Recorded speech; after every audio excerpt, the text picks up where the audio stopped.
ang inyong guro sa Araling Panlipunan sa ika-6 na baita. Bago natin simulan ang ating diskusyon para sa araw na ito, tayo muna ay manalangin.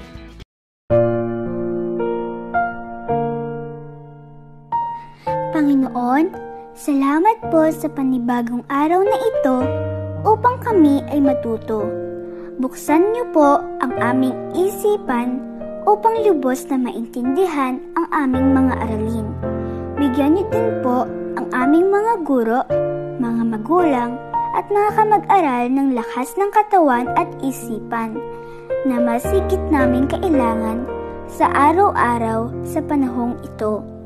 Ang lahat po ng ito ay aming dinadalangin sa iyo, aming Diyos Ama. Amen. Bago natin simulan ang ating diskusyon sa araw na ito, meron tayong mga paalala na dapat tandaan. Una, maging komportable ka. Pangalawa, siguraduhing tahimik at malinis ang paligid. Pangatlo, makinig ng mabuti sa ating diskusyon. Ang layunin. Pagkatapos ng aralin, ang mga mag-aaral ay inaasahang una, nasusuri ang mga patakaran at programa ng pamahalaan para sa kasarinlan. Pangalawa, nakakagawa ng programa para sa komunidad. At panghuli, nabibigyang halaga ng mga mag-aaral ang kontribusyon ng bawat pangulo sa pagkamit ng kasarinlan. Bata, ako nga pala si Binibining Ella. At bago natin talakayin ang aralin sa araw na ito, magkakaroon muna tayo ng maikling palaro. Ang tawag sa larong ito ay hula mo, sagot mo. Ang gagawin nyo lamang ay huhulaan nyo kung sino ang pangulo na nasa larawan ay papakita ko. Handa na ba ang lahat? Atin nang simulan. Unang larawan. Kilala nyo ba kung sino ito? Tama! Ang nasa larawan ay si Manuel L. Rojas. Pangalawang larawan. Kilala nyo ba kung sino ito? Magaling! Ang nasa larawan ay si Elpidio Quirino. Pangatlong larawan. Sino sa tingin nyo ang nasa larawan? Tama! Ang nasa larawan ay si Ramon Magsaysay. Pang-apat na larawan. Kilala nyo ba kung sino ito? Magaling! Ang nasa larawan ay si Carlos P. Garcia. Pang-limang larawan. Kilala nyo ba kung sino ito? Tama! Ang nasa larawan ay si Diosdado Macapagal. Pang-anim at panghuling larawan. Kilala nyo ba kung sino ito? Tama! Ang nasa larawan ay si Ferdinand Marcos. Magaling mga bata! Nahulaan nyo lahat ang nasa larawan, kaya bigyan ng masipang palakpak ang inyong mga sarili. Ngayon, mayroon akong inihandang pagsusulit tungkol sa iba't ibang pangulo ng Pilipinas. Bibigyan ko kayo ng answer sheets at ang kinakailangan nyong gawin ay isulat ang tamang sagot na nasa patlang. Bibigyan ko kayo ng 3 minuto upang sagutan ang pasulit.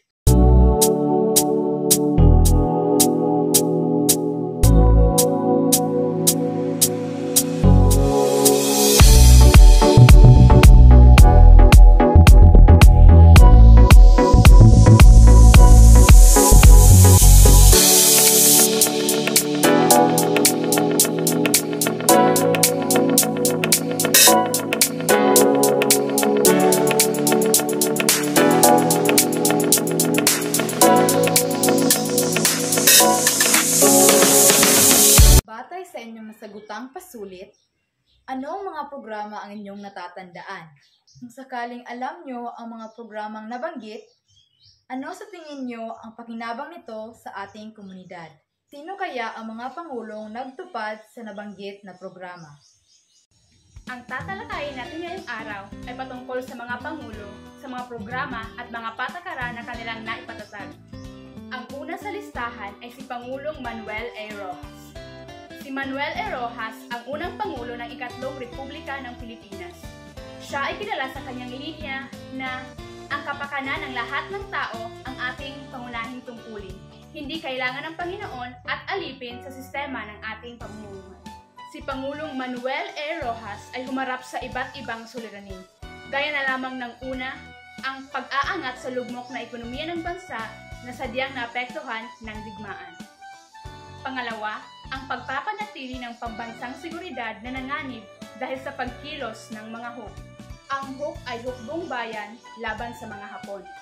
Sa kabila ng mga suliranin na hinarap ni Pangulong Manuel A. Rojas, ay nagawa niya pa rin ang kanyang mga responsibilidad, kung saan siya ay nakapagtatag ng mga programa at patakaran para sa kabutihang panlahat.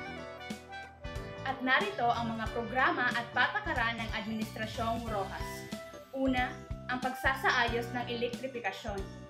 Isang hakbang ng pamahalaan na layuning mapabuti at mapalawak ang mga infrastruktura ng kuryente sa Pilipinas.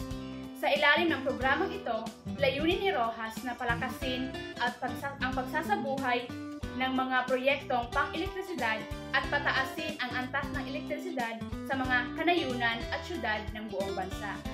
Kasali sa layunin ang pagpapalawak ng akses ng mga tao sa elektrisidad at pagpapalakas ng ekonomiya. Pangalawa ay ang pagsasanay sa mga gawaing vocational. Layunin nito ang magbigay ng tamang kaalaman at kasanayan lalo na sa mga taong nagnanais na magnegosyo at magtrabaho sa iba't ibang vocational na larangan.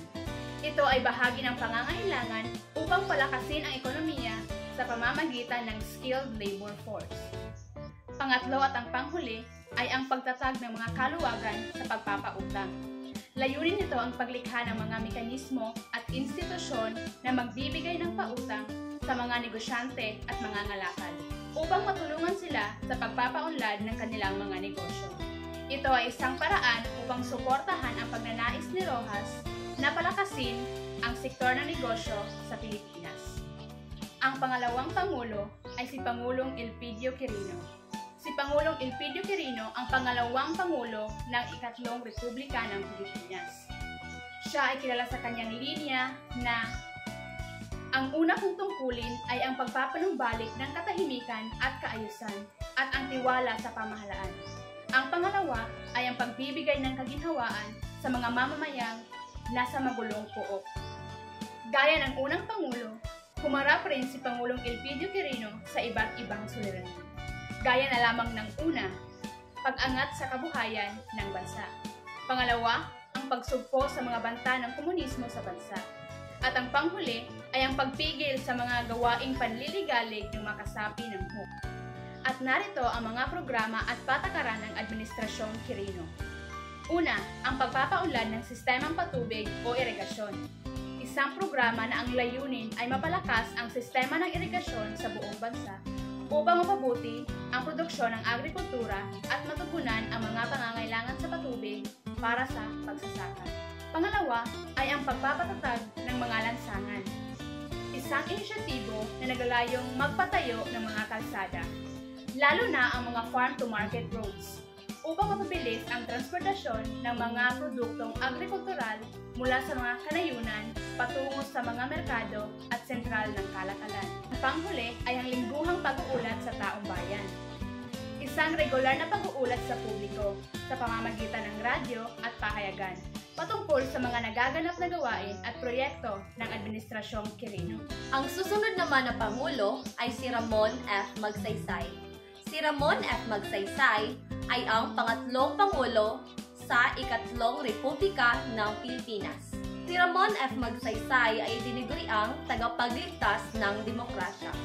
At siya rin ay kilala sa kanyang linya kung ano ang makakabuti sa karaniwang tao ay makakabuti sa buong bansa. Ngayon, dadako naman tayo sa mga patakaran at programa ni Ramon F. Magsaysay. Una ay pinagtibay ang Land Tenure Reform Law. Ang layunin nito ay palakasin ang karapatan sa lupa ng mga magsasaka upang maprotektahan sa mapang-abusong may-ari ng lupa. Ang pangalawa ay ang pagpapatayo ng poso at tubig. Layunin nito na mapalakas ang agrikultura at para din mabigyan ng sapat na supply ng tubig ang mga sakahan. At ang pangatlo ay ang pagpapagawa ng daanan at mga tulay para mapadali ang transportasyon at komunikasyon sa bansa. Ang halimbawa nito ay ang Dalton Pass sa Nueva Vizcaya. Ngayon, dadako naman tayo sa susunod na Pangulo, si Carlos P. Garcia. Si Carlos P. Garcia ay ang ika-4 na Pangulo sa ika-5 Republika ng Pilipinas. Siya ay kilala sa kanyang linyang ang patakarang Pilipino muna ay isang panukala na layuning magkaroon ng matatag na kinabuhayan. At dadako naman tayo sa mga patakaran at programa ni Carlos P. Garcia. Una na dyan ay ang patakaran na tinatawag na Pilipino Muna. Ang patakaran na ito ay naglalayong mabigyan ng prioridad ang mga Pilipino sa trabaho at sa negosyo dito sa ating bansa. At ang pangalawa ay ang pagtitipid. Para kay Carlos P. Garcia, ang pagtitipid ay napaka-importante sapagkat napanatili dito ang financial stability ng ating bansa at para na rin maiangat ang antas ng ating pamumuhay. Kaya para sa kanya, mahalaga na may disiplina tayo sa pagtitipid at pananapi para sa ating pamumuhay. Ang pangatlo naman ay ang Association of Southeast Asia. Ang patakarang ito ay naglalayong mapalakas ang ugnayan at kooperasyon natin sa ibang bansa at para na rin mapanatili ang kapayapaan at seguridad ng ating bansang Pilipinas. At ang panghuli ay para mapalakas ang ekonomiya at ang ating diplomatic ties sa ibang bansa. At ang kasunod naman ay si Diosdado Macapagal. Siya ang pang-siyam na Pangulo ng Pilipinas. At dadako na naman tayo sa kanyang mga programa at patakaran. Una, pagbabatas ng Land Reform o Republic Act No. 3844. Ito ay isang batas na kung saan pinamamahagi ang mga lupaing pampubliko sa mga magsasaka upang mapabuti ang kanilang kalagayan at maibsan ang kahirapan sa kanayunan. Pangalawa naman ay pagbukas ng mga merkado para sa mga mangangalakal na pribado. Ito ay isang batas na nagbukas ng mga oportunidad sa mga negosyo para sa mga mangangalakal at mamumuhunan sa Pilipinas na nagdudulot ng pag-unlad ng sektor ng kalakalan at ekonomiya ng bansa. Pangatlo naman ay nagtatag ng Philippine Veterans Bank. Ito ay isang hakbang ng pamahalaan upang magbigay ng serbisyong pinansyal sa mga veteranong Pilipino, kabilang narito ang mga naging biktima sa digmaan. Ngayon, ay dadako na naman tayo kay Ferdinand Marcos. Siya ang pang-10 Pangulo sa Pilipinas at siya rin ang naging Pangulo sa Pilipinas sa pinakamahabang panahon. Ngayon, ay dadako tayo sa kanyang mga programa at patakaran. Una, programa para sa reforma sa lupa. Ito ay ang pamamahagi sa mga lupain para sa mga magsasaka upang mapalakas ang kanilang kabuhayan at mapaganda ang ekonomiya ng bansa. Pangalawa naman ay protecting infrastructures. Ito ay isang patakarang naglalayong pagtibayin at protektahan ang mga infrastruktura ng bansa laban sa panganib at pinsala, kabilang ang mga proyektong pangtransportasyon, pangkuryente at tubig. Pangatlo naman ay Green Revolution. Ito ay isang programang naglalayong mapalakas ang produksyon ng agrikultura sa pamamagitan ng modernisasyon at pagpapalakas ng mga teknolohiya upang labanan ang gutom at kahirapan sa kanayunan. Naintindihan niyo ba ang diskusyon sa araw na ito? Magaling! Meron ba kayong mga katanungan? Wow! At dahil wala na kayong mga katanungan, meron kaming inihandang pangkatang gawain. At para malaman niyo kung ano ang gagawin, narito si Binibining Villacorta. Sa aktibidad na ito, programa ko, isulong ko ay hahatiin po ang klase na ito sa 3 pangkat. Bawat pangkat ay bibigyan ko ng isang sitwasyon na nagpapakita ng suliranin sa isang komunidad. Sa bawat pangkat ay kailangan nilang gumawa ng isang programa para mabigyang solusyon ang suliranin. Magpapakita ako sa inyo ng halimbawa kung paano gawin ang aktibidad. bawat pangkat ay kailangang sumunod sa inihanda kong rubrics. Bibigyan lamang ko kayo ng 15 minuto para tapusin ito. Handa na ba kayo? Sa mga oras na ito ay bibigyan ko kayo ng pasulit.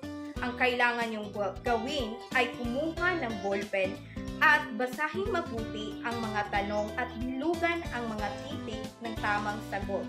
Bibigyan ko lamang kayo ng 10 minuto para tapusin ito.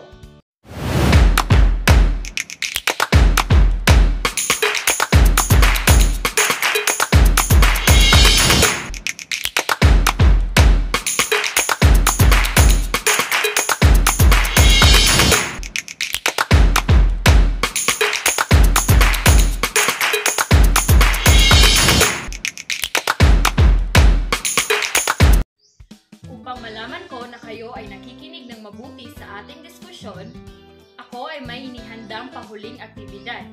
Kayo ay maghahanap ng kapares at pag-usapan ang aralin tungkol sa mga pangulo at programa na napaunlad ng ating bansa.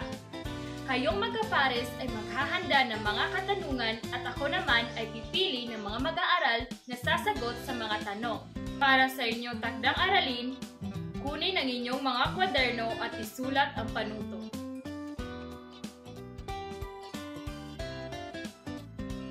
At dito nagtatapos ang ating diskusyon sa aralin na ito.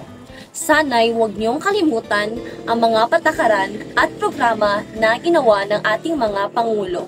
At sana ito ay maging inspirasyon para kayo ay maging instrumento sa pag-unlad ng ating bansang Pilipinas. Iyon lamang at maraming salamat.